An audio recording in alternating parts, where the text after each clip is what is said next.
us forever in the path we pray. Lest our feet stray from the places, our God, where we met thee. Lest our hearts, drunk with the wine of the world, we forget thee. Shadowed beneath thy hand, may we forever stand, true to our God, true to our native land, true to our God, true to our native land, true to our God, true to our native land.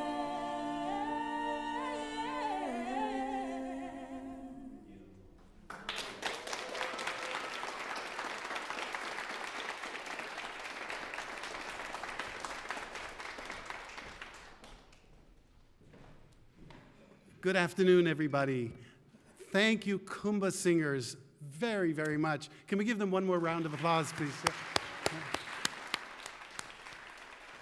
I have to give a shout out also to Sheldon Reed, who conducts Kuumba.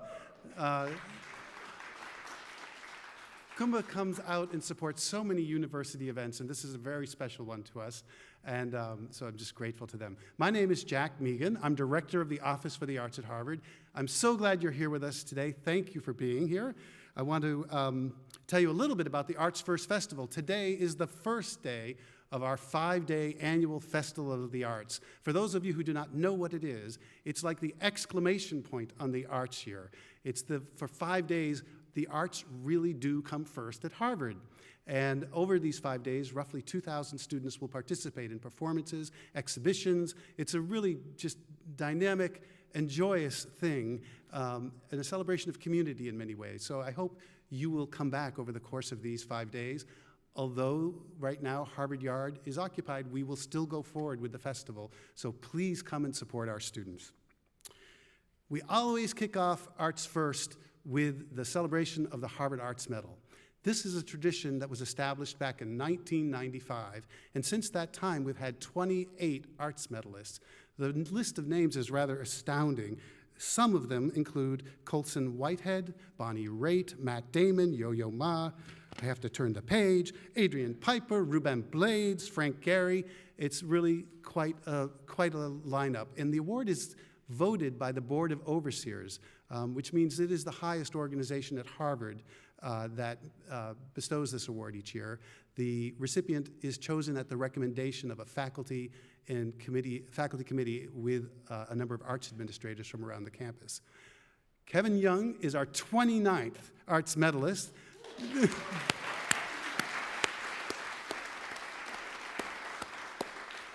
As you know, he's a celebrated poet, essayist, scholar, and, by the way, the side gig, director of the Smithsonian National Museum of African American History and African American Culture.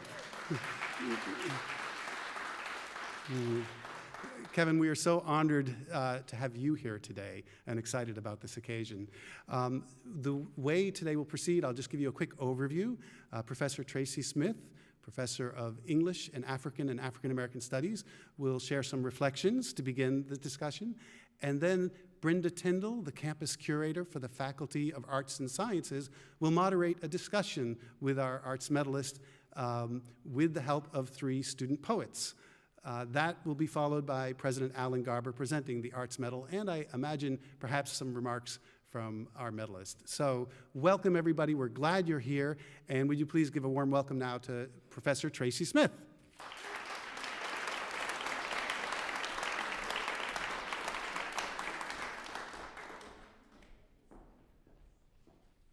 Good afternoon.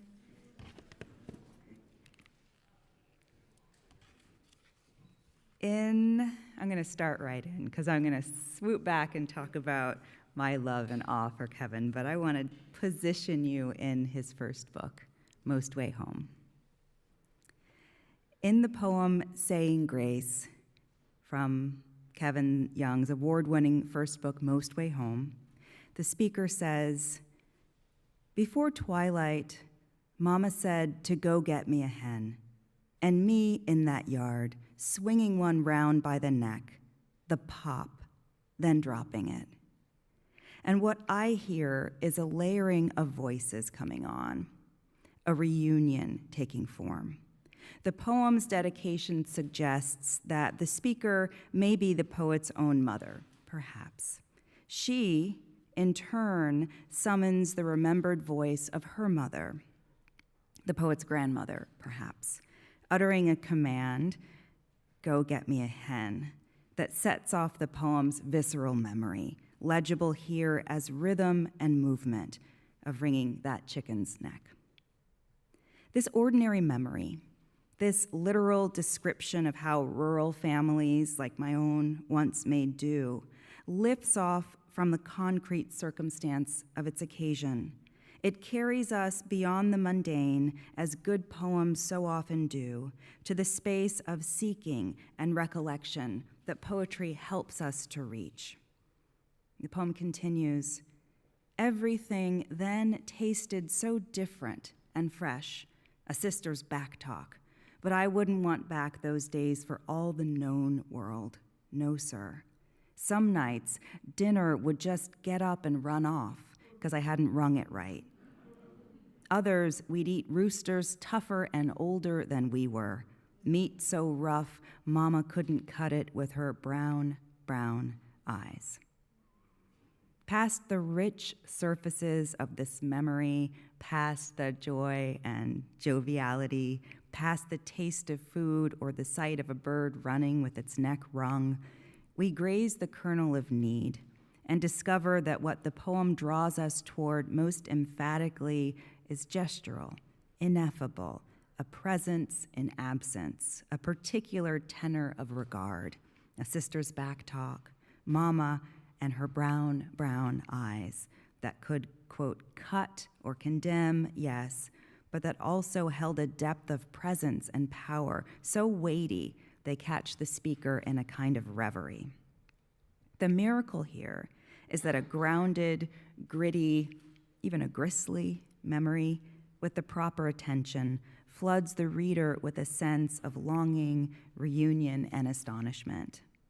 Young has published 10 books of poems and several works of highly researched nonfiction since the release of Most Way Home. But I begin at that beginning because early poems like this one were where I met Kevin Young as a poet, and where, here at Harvard, I first began to learn from the example of his dedication. Even then, he took himself seriously as an artist. I remember the letterpress broadsides he printed of his poem Reward, which opens Most Way Home, back when that book was still an undergraduate thesis in progress. I remember the reading Kevin gave in Adam's house in the spring of 1992 and feeling my heart catch in my throat when his voice rose, steady, already in its now familiar cadence, and with an authority I thought was the domain only of older folk, of professors and famous poets. Just a few years later, from my childhood bedroom in California, I pored over that book, Most Way Home, which the great poet Lucille Clifton had selected for the 1995 National Poetry Series. By then I'd graduated and was back home, where my family lovingly begged me to devote my life to anything other than poetry. How will you make a living as a poet? They'd implore occasionally, as if my own nebulous answer, repeated over and again, might cure me of an ill-begotten fantasy. But look at Kevin. Look what he has done. I knew I possessed irrefutable evidence to the contrary. Then came To Repel Ghosts, Young's 2001 homage to artist Jean-Michel Basquiat, to jazz greats, to boxer Jack Johnson and others, a book that listens to and through sites of Black cultural production in America. By this time, Young's deft listening, I realize I go back and forth between calling you Kevin and Young. I'm your friend, I'm your fan. By this time, Young's deft listening made a new blues-inflected music, as in these lines from the poem Stardust. Lady sings the blues, the reds, whatever she can find, short-changed, a chord. God bless the child that's got his own and won't mind sharing some. Billy's bounce, Billy's bounce. Miss Holiday's up on 4 counts of possession, 3/5, the law, locked up, licked, the salt, the boot, refused a chance to belt tunes in the clubs, ex-con. Man, she's got it bad. Brother, can you spare a dime? The singing and swinging in those lines allows the poem to sideswipe history, which flares into view like a flashback or a nightmare or both, as when the tercet made up of the gestures, possession, 3/5, the law, locked up, quickly conjures the laws in this country which once rendered black folk property, 3/5 human, locked in slavery's chains, or later, those of the convict leasing system. The private revelations of family and kin, predominant in Most Way Home, expand in this second volume to a vigorous interaction with farther-flung lives. Young positions himself and us, his readers, as members of a vast and abiding family. In volume after volume, 11 now and counting, I always worry that I've miscounted because the day's long, another book might have come out since this morning. Young has become a poet of the blues, of history, of ode and elegy. And speaking of elegy, I cannot overstate how often a line from his poem African Elegy, in tribute to late Harvard classmate Philippe Wamba, returns to me. Long ladder the days make, short time to climb. Kevin Young is a project poet, a poet whose books operate like albums or movies, mining genre and subject and obsession like a great artist might pass through distinct periods. He's a poet whose work, like his imagination, roils with artifacts and evidence of our human enterprise, which he reminds us in the subtitle of his landmark anthology, African American Poetry, is equal parts struggle and song. He is also a poet who finds signs of the ineffable, the longed for, even in the pangs of the present, as in these lines from his poem Hum, which appears in his recent collection Stones. I wonder where you are, Father, if anywhere at all. Does sleep know you? Does day? Such nights, dreams fill my waking, and worry weathers the dark, the light horribly leaking through the curtains. Or, awake, early, I wait for it to seep in from the east. The land of the dead in the west, the hum of sun, none, none, then suddenly up. It too cannot be sated or slaked off. Brother sun, mother moon, Father you cannot find, though somewhere still shines. We were talking this afternoon about how we live without an adequate enough vocabulary for grief, and how Kevin Young is a poet who is fleshing out the terms and tools with which we can bear witness to something we all always feel to some degree or another. Kevin Young is the author of 15 books of poetry and prose, as well as the children's book Emile's Field. Poetry editor of The New Yorker and host of the New Yorker Poetry Podcast, he is also the editor of 10 other volumes, most recently the acclaimed anthology African American Poetry, 250 Years of Struggle and Song. He is also, of course, being honored today for his curatorial acumen and galvanizing cultural stewardship through years of let's say struggle and song. Unusual, struggle, and needful song. From 2016 to 2020, Young served as the director of the Schomburg Center for Research in Black Culture. Before that, he was the Atticus Haygood Professor of English and Creative Writing at Emory University and curator of Emory's Raymond Danowski Poetry Library, one of the most living, porous, inviting, thriving rare books and manuscripts libraries in the world. Since 2021, and that's owing in large part to Kevin's presence and vision and contributions to that collection. Since 2021, he has been the Andrew W. Mellon Director of the Smithsonian's National Museum of African American History and Culture. Please, please join me in welcoming our dear citizen and my dear, dear friend, Kevin Young, back to Harvard.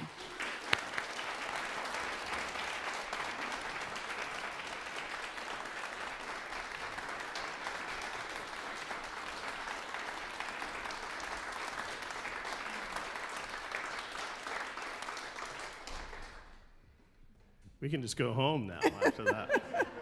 I want Tracy to always read my poems. Thank you so much. That was so special. Thank you. That was thank beautiful, of course. First, a hearty congratulations on being named this year's Harvard Arts Medalist.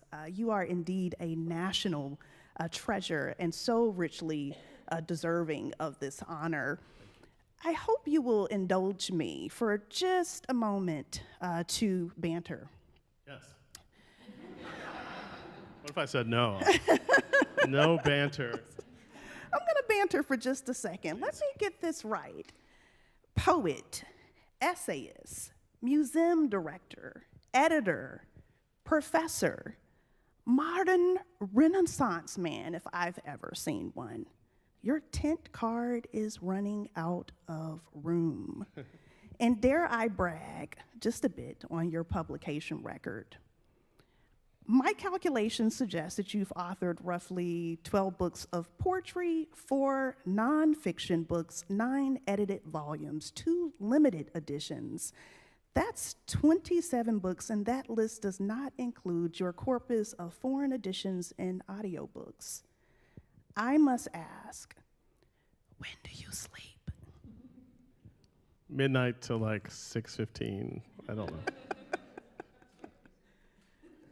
Is that the question? I mean, is it a... I answered We're it. all taking copious notes. I mean, I think, you know, thank you so much. It's such an honor to be here, and thank you for interviewing me. It means so much to know the people who've held this medal before, and to come back, I'm feeling very nostalgic, and you know, for me, there's many answers. I mean, one that is also true, but I guess more of a joke is, you know, I watch a lot of bad reality TV, which is really good to write to, I find, or at least to veg out to and turn your brain off while in between writing. But I also think a lot about the working writers who I came to admire, people like Langston Hughes, who didn't have a professorship. You know, he hustled and wrote books, and he wrote pageants, and he wrote, you know, scripts for this, and you know, took jobs for that, and had newspaper columns. And someone like Lucille, who had 6 kids, and you know, all these pressures, and they wrote and wrote, and they wrote all different kinds of things. And for me, just the idea of having been here and, you know, coming to writing and wanting to write about Louisiana and my family, it just seemed like no excuse to not keep going. And the times that I thought otherwise, I would try something else. You know, if I hit a wall with a poem, editing was really good for that. It fed and feeds still a certain kind of creativity that you can then pour something into and then get something back out of. And for me, all these roles, I guess, that you're asking about are expressions of me, but also, I think, part of the work. And, you know, I just never wanted to do anything else besides get that work done once I decided I could maybe do it. It was a bit like Tracy said, my mom, who's here in the audience, was very supportive, but I think she worried till I had finally a job, as she would say. Well, it's an impressive work ethic, and seemingly there's never a poverty of imagination in your trajectory. If you recall, I first encountered you and your work in 2008 at Emory University. I was a Woodruff Fellow working on the newly acquired Alice Walker collection, and you were a professor of English and creative writing and curator of the Raymond Danowski Poetry Collection. I know our students who will join us in a little while will be asking you about making poetry, but my question really is about how your study and practice as a poet informed your curatorial vision and your archival imagination, particularly given your extensive work within libraries, museums, special collections, and the like. Where to start? Since we're here at Harvard, I think I do want to shout out some of my Harvard connection to that, because as I was trying to decide to be a poet, or I didn't really have a choice, it felt, I also took classes that examine not just poetry, but also printing, as Tracy K mentioned, and also looked in the archive itself. So I took a class, I think it was called, not the power of the word, something around the word, and we would go to Houghton, look at these amazing volumes from Gutenberg Bibles to, I remember seeing Aimé Césaire's Lost Body with its illustration by Picasso and just being blown away by this negritude poet, and his connection to the kind of image making I was trying to do. And then we would do letterpress printing on Friday in the Bow and Owl Press, which happened to be in Adams House where I lived. So it was like right at hand, all of these things. They didn't seem far away. At the same time, I also did the summer after my freshman year, I ended up in Topeka, Kansas, where my family was, and I ended up hunting for a job. My mom was not happy. I was just sitting on the beanbag. I think it was a day rest, and then I had to get out there and get a job, like I said. And I ended up working for a mentor of mine, going through his mentor's archive. He had passed away and left all these boxes. And so I've tried to write about it, but there's something about reading someone else's dreams. That how do you know, these are things I assume no one almost on the planet had read, perhaps not even his spouses. So it was just really powerful to see how I could know someone far from me who I didn't know, but somehow was influencing me. And I think that taught me a lot. And once I started to think about the ways that the people I tried to write about in my poems who I hadn't seen in poetry, my family in Louisiana for one, were also people who weren't always in the archive. And so the two things seemed similar. And writing poetry, can be an act of recovery, is certainly an act of remembrance. And for me, that's what archives were. And I was fortunate enough when I started moving into them when I was at Emory that it really was full circle moments. So I was packing up the archives of Lucille Clifton, who had picked my first book.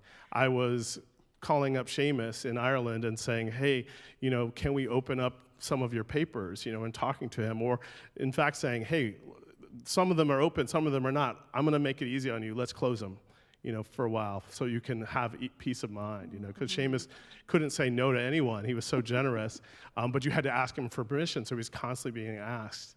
And so there were all these things that kind of connected me back to here, back to sort of my start in poetry.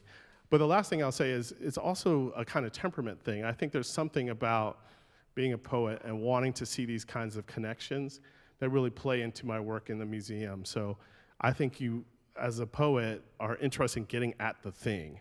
And a museum, a good museum, shows you the thing and lets you kind of interpret it. I mean, we definitely show things at the museum that we want you to understand better and help contextualize, but we don't, I think, put our finger too hard on this. Now, we have objects like Harriet Tubman's shawl, or we were talking earlier about Emmett Till's casket. How can you not have all the feelings seeing these objects and encountering them. But the important thing, I think, is that encounter. And for me, that's in poetry, that's in archives, that's in museums. What a just a natural transition into my next question. In many ways, your significant career has been devoted to what I would call a near forensic engagement with and stewardship of African American life, history, culture, and idiom. And this is obviously evident in your many publications, but also in your directorship of the Schomburg Center for Research in Black Culture, and currently at the Smithsonian's National Museum of African American History and Culture. Can you take a moment to reflect on what it has meant to lead these two preeminent cultural institutions at this critical historical moment? An easy one, right?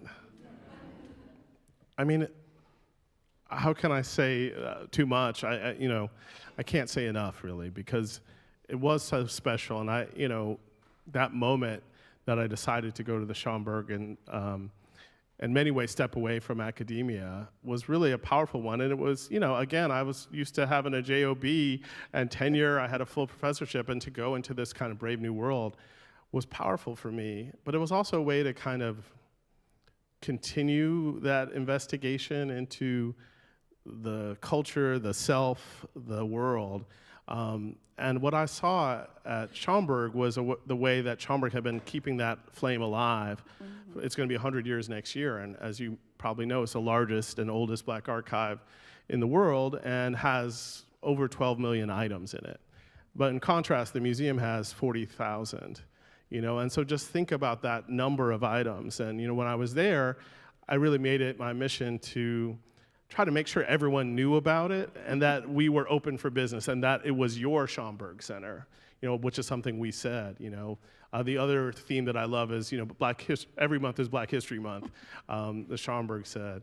And so one of the things that was great is just getting those people in the door to see James Baldwin's archive, which we got while I was there, or Sonny Rollins' papers.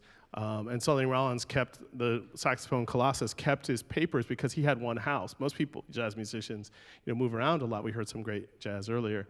But, he had one house he would send his stuff to, but he also thought like a writer and an archivist. So he would think about composition, and he thought like a kind of poetic scholar almost. And someone like Ruby Deonasi Davis. And then the last big collection I got was the archive of Harry Belafonte. And so, there you are sitting with him, signing the documents, going, Mr. Belafonte, thank you very much. And he said, he said to us, that little library, that little theater that's in that library, the American Negro Theater, which is in the basement of the Schomburg, means so much to me. That's where I got my start. That's where he said he first saw a play. Wow.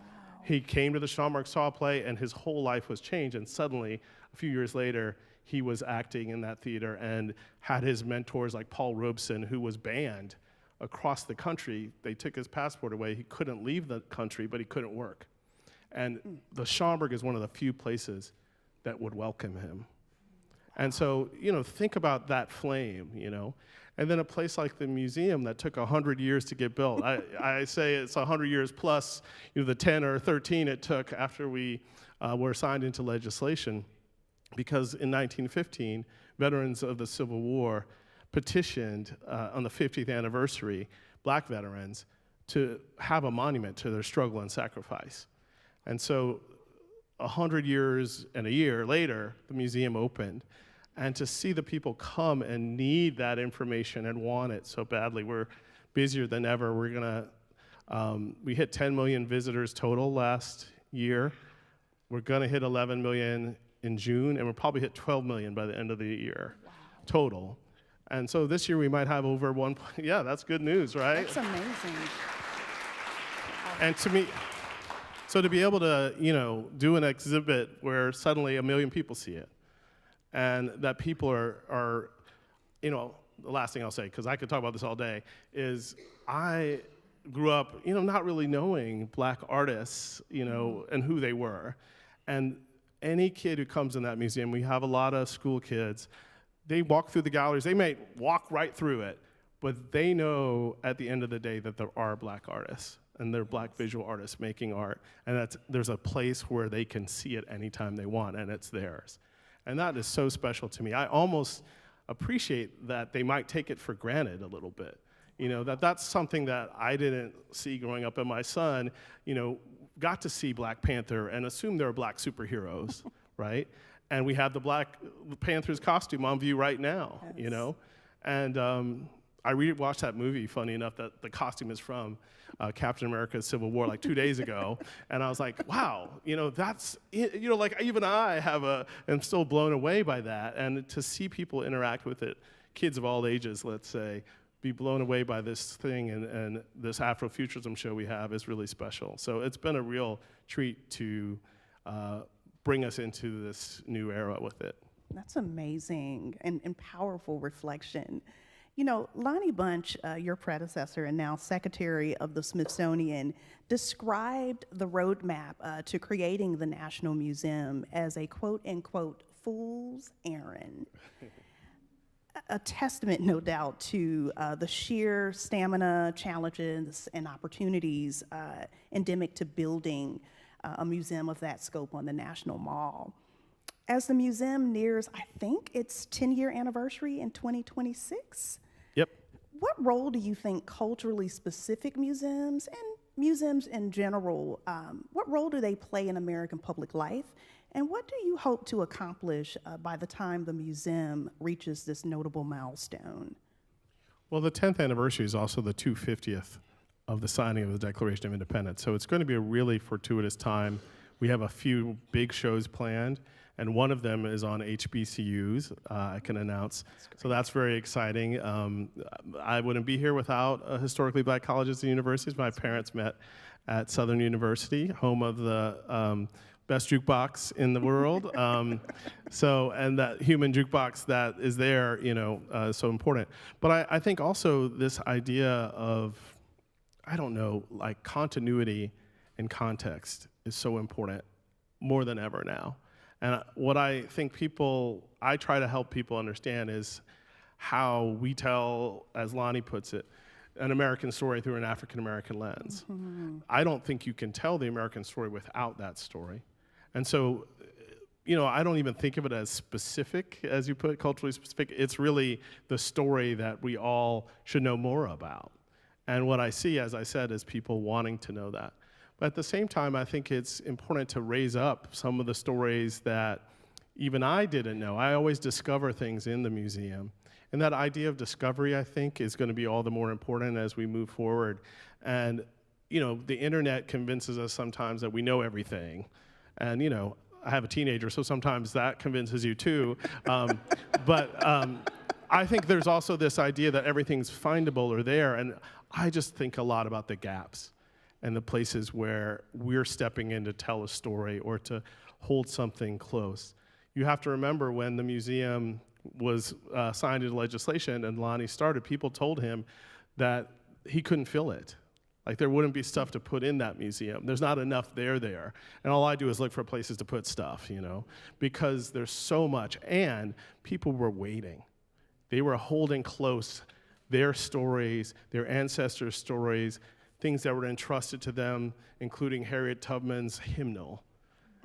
And they wanted and waited for this thing to be made so they could entrust it. And so we take that very seriously. And I think it's all the more important as we hit the 10th to remind people of that, and not to, you know, though I said I want people to take it for granted, I really don't in some way, because it's so important to support the museum as it continues to grow and change and tell what we end up calling living history. And this idea of living history is so important, that history hasn't stopped. It's going on, and it's especially important for young people to know that they can make history. Yes. And the last thing I'll say about that is, I also think it's important that we're not a museum of firsts, of some heroes, individuals. We're really a museum that also tells community history. It tells the way that communities and unsung folks changed the world, and that you too can do that. And so I think it's a really exciting time to remind us of that, and also to, you know, we got a few surprises for 2026. Oh, I am so excited. You know, you talked a little bit about, filling those gaps. And for students who are interested in pursuing careers in the arts and in the cultural sector, what advice would you offer them? You know, how can we best prepare them for the virtues and rigors of arts and humanities-centered vocations? It's a great question, because I was fortunate because I just didn't have a choice but to write these poems, and then, I would edit something which would, give me a little cover while I was working my next thing. At the same time, I think that exploration, that discovery, that sense of discovery that writing or the arts give you is so important to any field. And I think it teaches you things that you carry wherever you go. We were talking earlier about, doctors and what makes a good doctor. My father was a physician, and he had so many interests. And what I think is interesting is when I was at Emory, there was a course that all the med students had to take in poetry. And that kind of connecting of, I think we've done ourselves a disservice by separating these things in the world, when actually some of the best poets or doctors and some of the best thinking is done in a poetic manner, and this idea of sort of making these leaps, these discoveries, but also feeling able to go with the flow, and those kind of inventivenesses, not a word, but I invented an inventiveness, are really important, I think, for anything you do. Absolutely. Since we began our time together really discussing your prolific body of work, I'd like to end with a bit of a call and response as our outro. I'm going to list the names or the titles of a few of your publications in no particular order, and I'd like to hear what word or phrase is summoned for you. Oh, no. I'll begin with Most Way Home, published in 1995.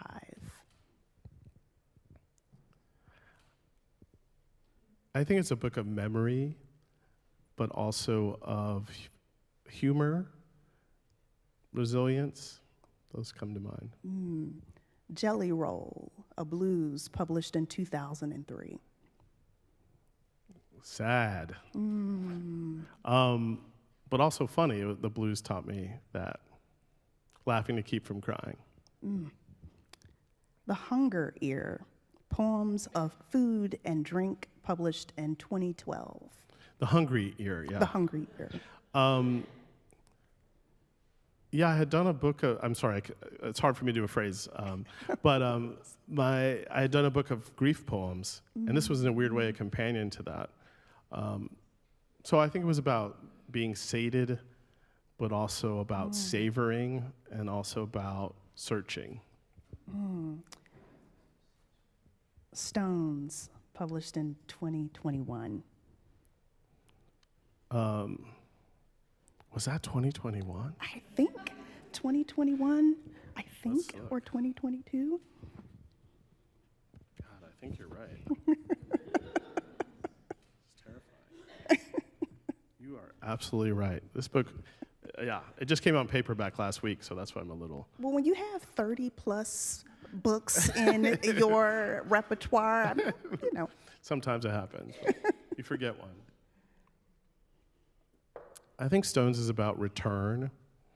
It's about Louisiana. And it's also about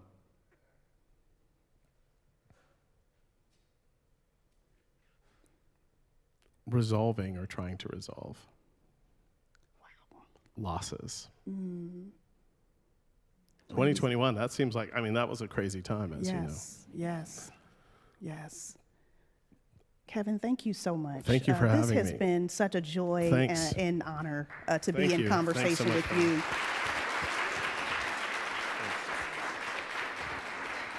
You're not off the hook yet. We have many more questions by students, and at this time, I'd like to invite our students up to ask questions. Yes, give them a round of applause. Woo-hoo. All right, I was told to stand facing this way, so sorry, guys. I'll be coming out a little sideways. But I'm Taylor. I'm a junior here in Adams House, and I study English. I was so excited. Thank you for being here with us. So excited that there's a poet this year. And I wanted to ask a question kind of touching on some of the things that we've already mentioned, both Professor Smith and just barely, and ask about something I really admire in your work is how many layers of personal and ancestral and collective memory you're able to call upon and illuminate and excavate. And I was wondering about how you think about the scope of memory and history in your writing, and what are some of the questions that you're asking yourself or interrogating in the poem, especially given kind of, or like lines between description and story. And also, this is kind of another question, but what you think the role of poetry specifically as an art form may be in helping us understand and talk about history. Wow, that's some great questions, thank you. I think you really put your finger on what I try to write about. You know, I'm really interested in how history shapes us, but also how history, and I think I thought this before the museum, but I think the museum exemplifies this, how history is encountered by ordinary folks. You know, to me, one of the great things about poetry is it makes the ordinary extraordinary, and it makes the extraordinary an ordinary occurrence. And that kind of combo platter is so special, and I think a good museum does something of that too. You see yourself in it, and you see each other. And that the way that community telling, the way that community curation works, we do a lot of connecting with other institutions, legacy institutions that have you know, really carried the flame for decades in terms of Black history specifically.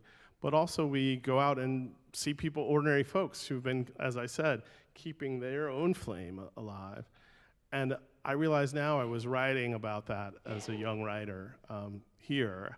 It's sort of, before I got here, I'll tell a quick story. I went to Louisiana with my dad, and it just rained for like a week. And we just sat on the porch and told these stories, you know. I mean, lies, really, they would tell. What was great about that is I started to understand that that's how, this telling of the story was just as important as the story. And sometimes the story was very elliptical. They would talk about the land we lost. They would talk about the injustices. We would laugh a lot, you know. And so there was this way in which trying to understand that, and we were there for a Zydeco festival. The funny thing about that, it was kind of rained out, so we didn't go to the festival. And a few years later, they were like, oh, it's so far. You know, they're saying it was so far. Then a few years later, I went to it, and it was about a 10-second drive from our house, like end of the dirt road across the way was the Zydeco Festival. So for me, it was like this music that I was hearing, and not just Zydeco. The way that people talked, the way that people understood history had a kind of symphonic quality to it, an improvised quality. And so understanding that was really crucial to writing. Now, I don't think I understood that as much as I was just trying to capture it. And I think that if you're writing, you know, as I know you are, you have to do the writing first, and sometimes the understanding is later. But one of the frustrations I think I had was I was writing right, and it didn't sound exactly right. And the thing I realized later is it actually was getting better and better, and I was editing it, but I would think about all the drafts, all the bad drafts. And I think when I became a writer is when I understood those drafts weren't there anymore. And they were, in a way, my secret, but also part of the process that I had to come to enjoy at least a little bit, because it's not always fun revising, but it also is part of getting it right. And it's not always going to feel 100%. And in a way, that's part of the yearning and searching. And I think that's another thing we didn't talk about. That's maybe why you write 25 books, because you're trying to get it right, you know? And so I hope I answered your question. I think there was a lot in there.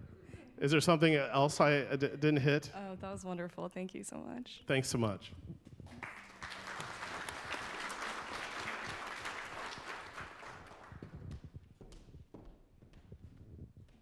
Hi, everyone. Hi, Kevin. So nice to meet you, and congratulations on your award. Thanks. I'm Mia. I'm a senior studying English literature here. And so as a young poet myself, something I often find myself struggling with in my revision process is narrowing my poem to a specific form. I think something very popular right now with contemporary poets is to be experimental, and I've really admired your approaches to form. For instance, Stone is written entirely in triplets, and I was wondering if there were any specific approaches that you take to, narrowing the poem down to a specific form, and does your form change a lot during your revision process? How does that work? Great question. Yes, it does change a lot. One wishes, like you wrote in tercets, just came out fully formed like that. But that was after, trying different forms, and then that form is something I've been working in other ways, and then got more and more like that. I think you fall in love with a form for a while, and then if you're me, you want to kind of exhaust it, and then maybe you get sick of it. But I know poets who find their form, and that's the poem they're in for the rest. Charles Wright, the poet, he writes in this particular form that he's kept up for, quite a while, and there's something so beautiful about that. But I get a little restless. I think you have to, for me, the form comes as part of the writing process. I studied with a woman named Denise Levertov, who's quite wonderful, and she has these great essays about organic form. And I try to help folks think of they're composing a poem not as making a chair, but like trying to make a tree. And how do you do that? How do you feed it, And you have to sort of listen to it a little bit. You can't force it. You can't overwater it. It's going to die, but you can't starve it to death. So you have to kind of listen to it a bit. And sometimes that means fighting. The best sonnets to me are experimental sonnets. It's this perfect box where you can do kind of wild things. And so the people I admire are wrestling with form in, quote, traditional ways, but also ways that are their own. And I think that's the ultimate thing, is you have to make the form your own no matter what it is, even if it is received, as they sometimes say. And I think the hardest thing is to, try to find your own version of that. And that's true of any of these forms, whether it's super formal, like I said, or experimental. I had the advantage of going to two very different places after being here. I went to Stanford for a Stegner, and it was very formal, based on just who had been there. And then I went to Brown, which is very experimental. And those two things helped me a lot, and it helped me also when I was becoming a curator, because I read everything and understood that there was good people on any kind of writing, And so you have to kind of, especially when you're starting out, you can't decide, am I experimental? You just gotta, because experimental for a sonneteer might be writing, 15 lines instead of 14. So you have to, I think, have that broad reading, especially early on, so that when you encounter a form, you know some of what the forms are that you could go to or that your poem is calling out to. Wow, thank you so much. Thank you.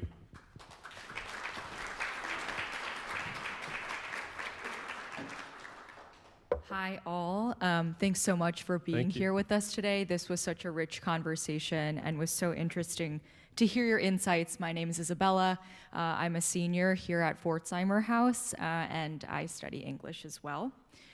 I think something I grapple with a lot as a student of poetry is this notion that poems should be in some way understandable, right? That's a common refrain we hear.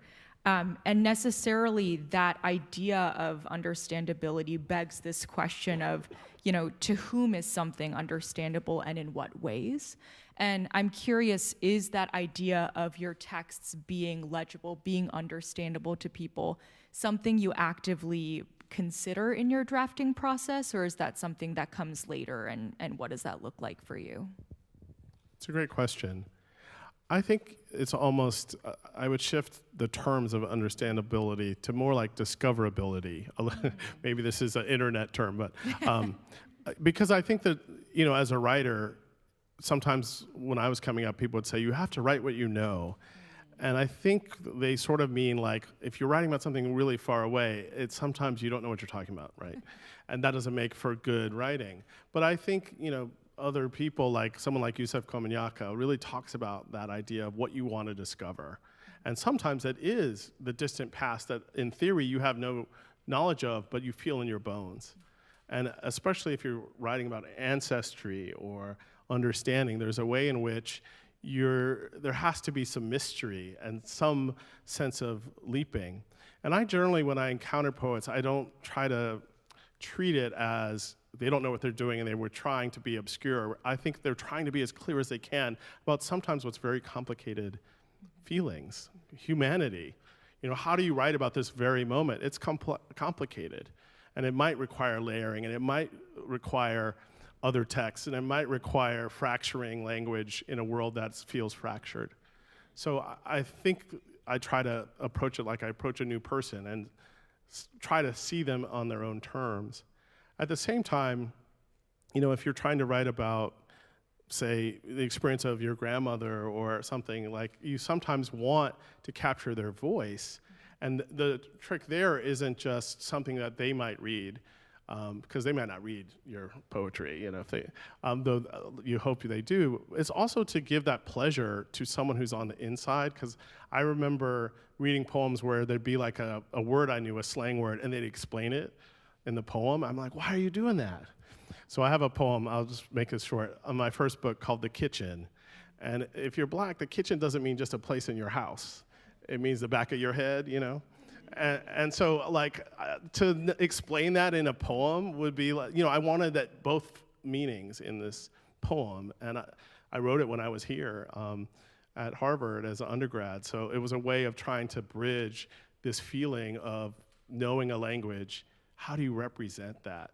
And I think that's the hardest, most important, and most enduring quality of a poet, is to name a language and to live in it and to trust it.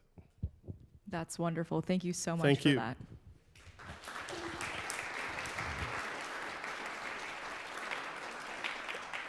Thank you so much to our Thanks so much. amazing students, and also for your very thoughtful responses. At this time, it's really my distinct honor to welcome and to invite Interim President Alan Garber to the lectern to provide remarks and to present the medal.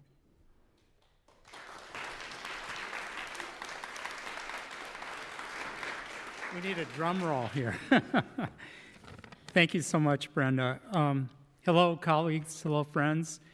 I'm honored to be here today to kick off our annual Arts First Festival with the presentation of the Harvard Arts Medal.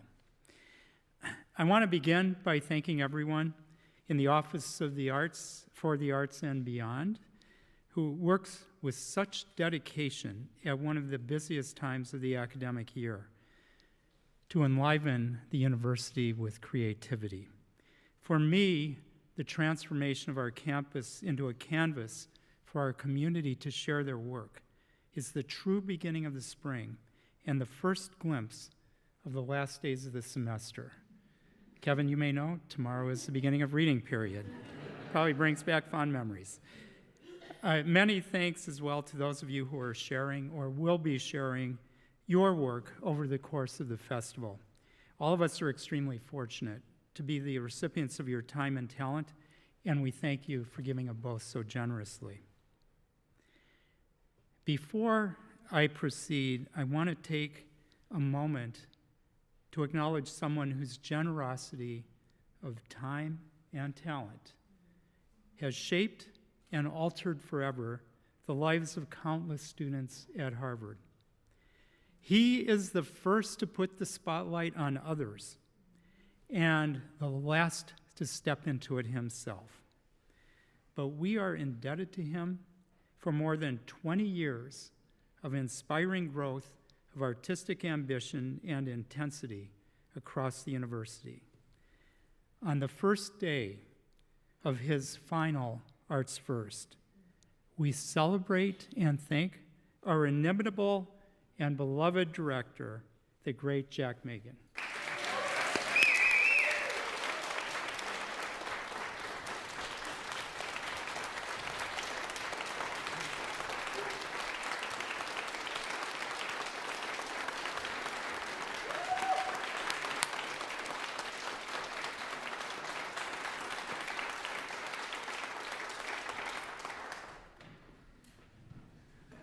So to continue, in 1995, Harvard began recognizing great artists among our alumni and faculty.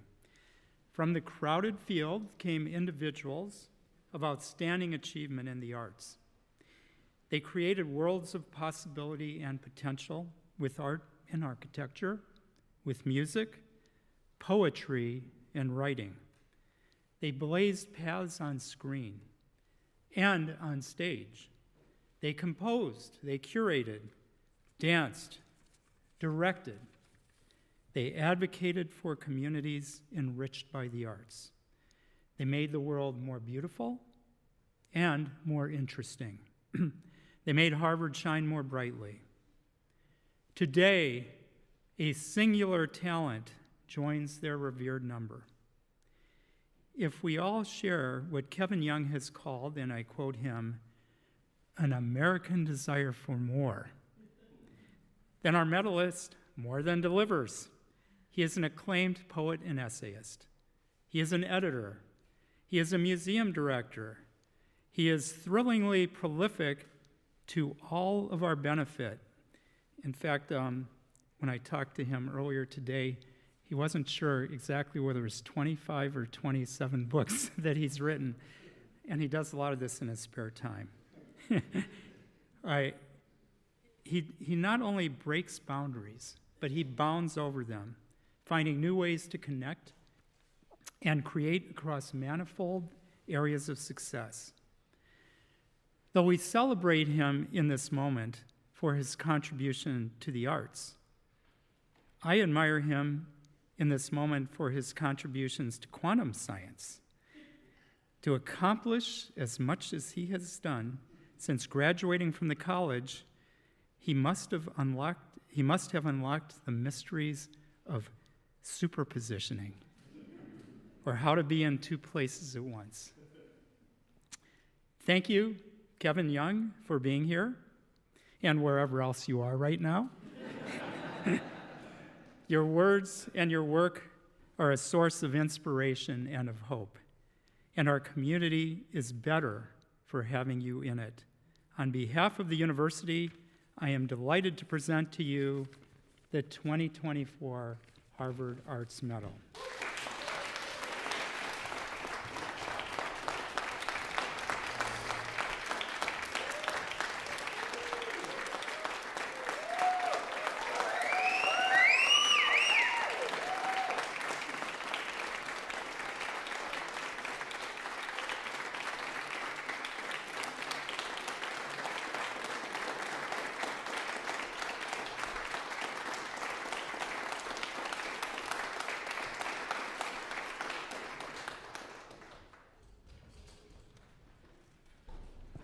I think it's my turn to say a word or two.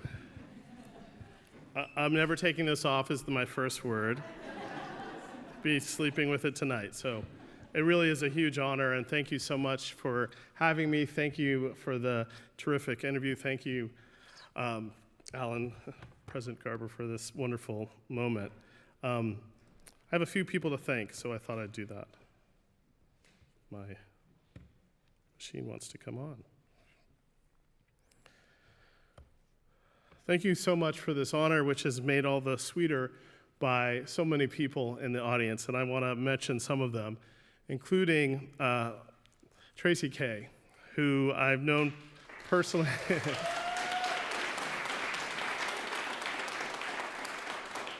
Whom I've known personally and poetically for 34 years. When we were undergrads here at Harvard together, we also graduated, so to speak, from the Darkroom Collective, the Boston-based collective of Black writers we both were fortunate enough to find ourselves in around that time. Founded after and indeed at the funeral of James Baldwin, the Darkroom believed that, quote, total life is what we want, and held events and readings by others and ourselves. The fact that there are 3 Pulitzer Prize winners, including Tracy, among this small group of writers helps you understand just how talented these people were and how you had to up your game whenever you read with them in a poetic cutting contest.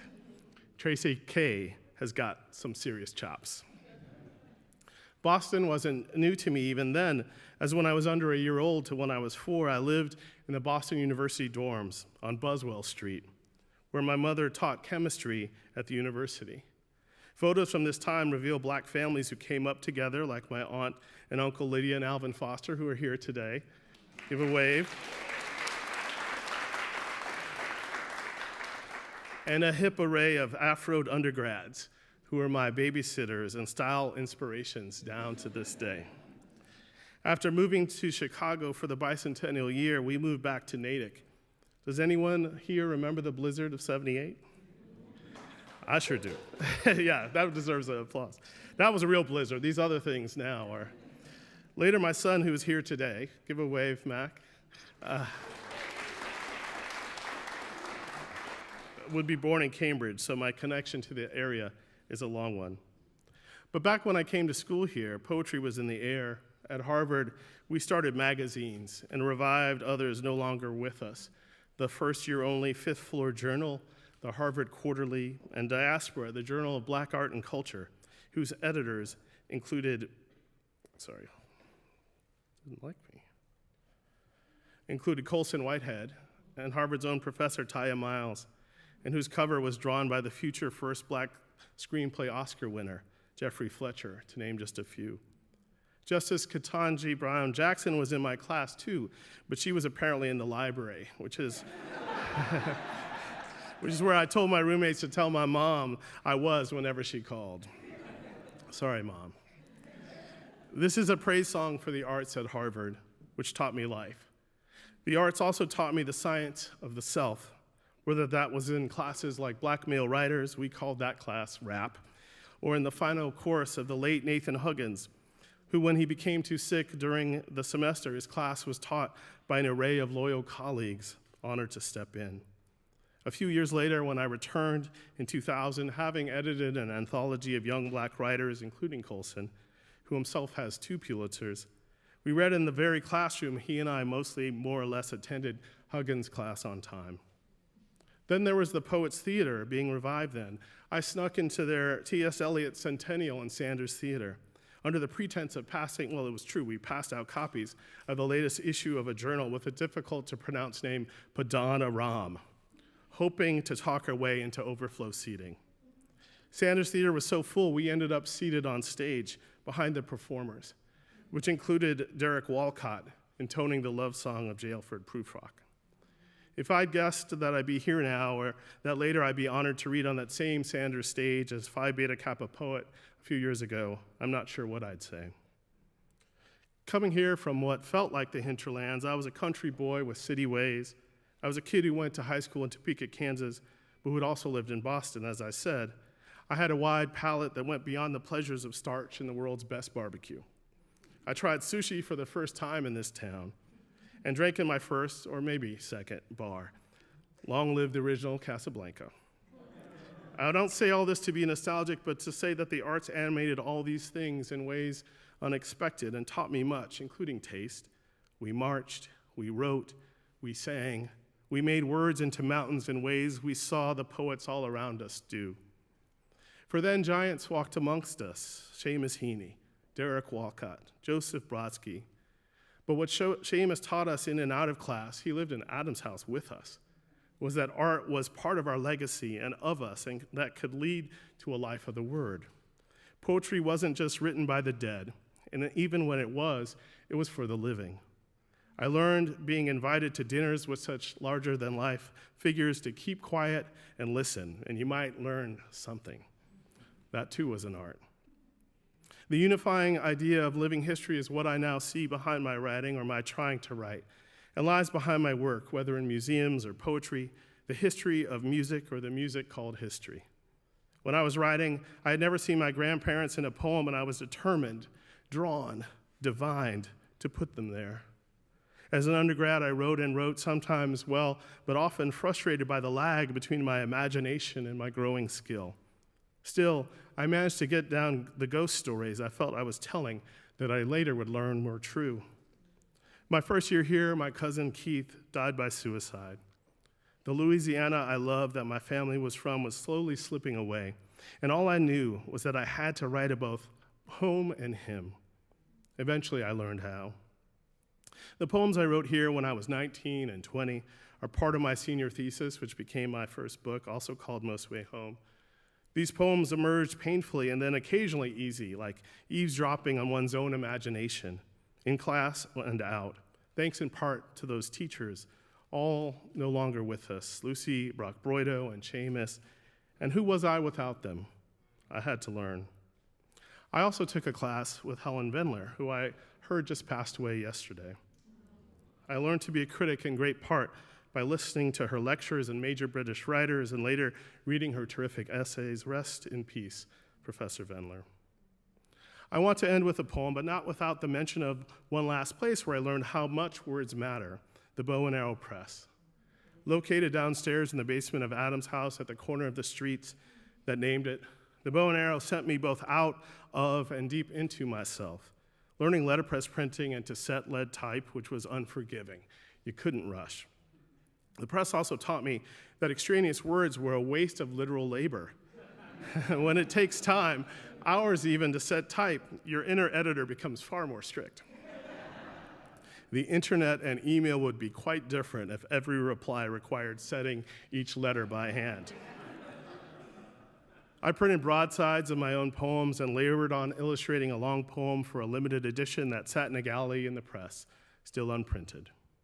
When I was living in Cambridge in 2004, years later, the year my father died, 2 years before his namesake, my son who's here today, was born, I walked by the Bow and Arrow, which was open, and I dipped into and found it just as welcoming as I did then. It was a refuge in a difficult time, one we could all still use. I would later commission a series of broadsides for the Emory Library from this Harvard treasure. Alas, the press is no longer downstairs in Adam's house, the house that made me, a house full of artists and artistes and the audiences we all need. You haven't lived till you've seen a production of No Exit in the Adams House furnace room, during which one of your roommates literally tries to sneak out, but the door's locked. I'm here to say the door is open. Art welcomes you and moreover awaits you, lightly or loudly to knock. Start something.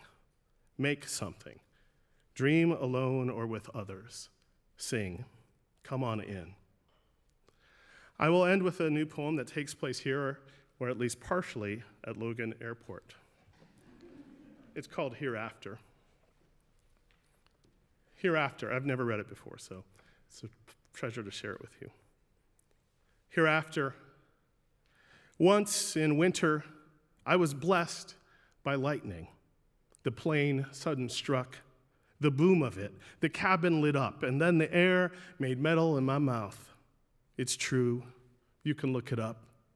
We had circled like hell, trying to land a good while, once even descended through clouds of snow, earthbound, only to rise again the last moment when a plane already sat there, blinking on our white runway.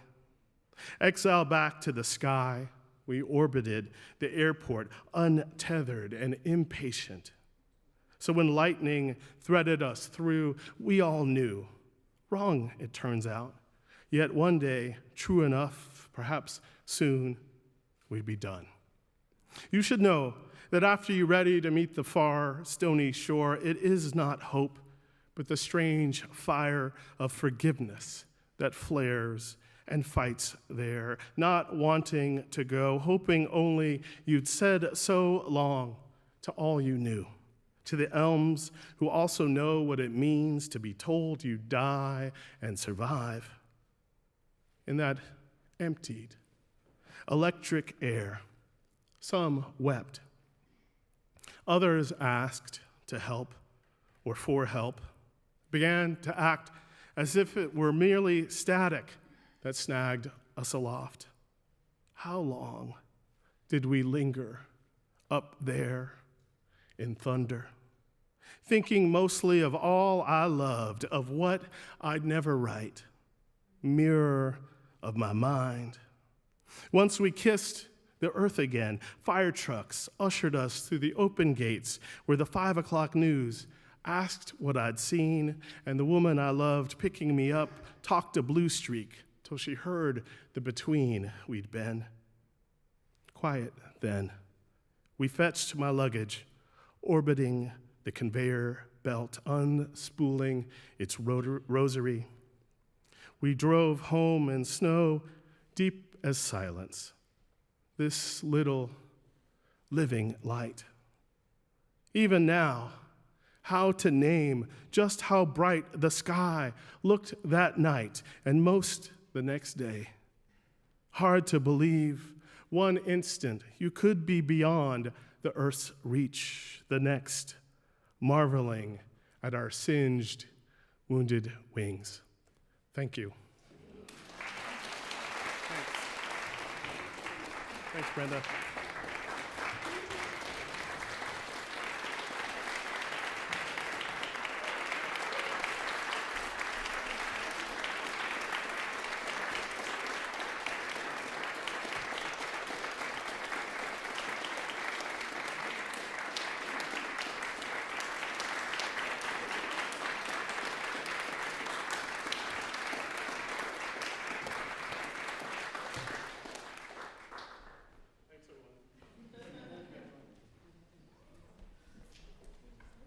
Thank you, everybody, and we hope we'll see you at Arts First.